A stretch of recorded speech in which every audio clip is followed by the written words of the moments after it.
நீங்க 4 பேரும் போய் பிடிச்சு தொங்குங்க, தாழ்வான இறக்கி ஒரு பாதுகாப்பான இடத்துல விட்டுடுறேன். என்ன 3 ஆம்பளைங்களும் வந்து நூலேணியை பிடிச்சுக்கிட்டாங்க. அந்த பொண்ணு ஓடியாந்து பிடிச்சிக்கிச்சு. பதற்றமான சூழ்நிலை. எப்படி இருக்கும்? 4 பேர் அந்தரத்துல தொங்குறாங்க. அப்ப திடீர்னு பைலட்டு கத்தன, மறுபடியும் பிரச்சனை கூடி போச்சு, வெயிட் தாங்கல. இந்த 4 பேர்ல யாராவது ஒருத்தர் கீழே விழுந்து உயிர் தியாகம் பண்ணாதான் மற்ற நான் உள்பட 4 பேராவது பிழைக்கலாம்.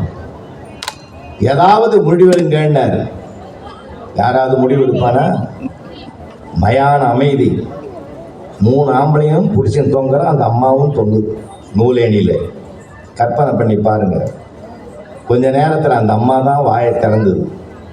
சகோதரர்களே, கவலைப்படாதீர்கள்.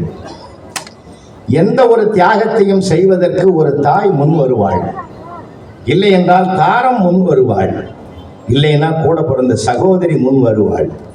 உங்கள் சகோதரியாக நான் ஒருத்தி கீழே விழுந்து விடுகிறேன், நீங்கள் உங்களை காப்பாத்தீங்கன்னு அந்த அம்மா சொல்லிச்சு. 3 ஆண்களும் கை தட்டினோம்.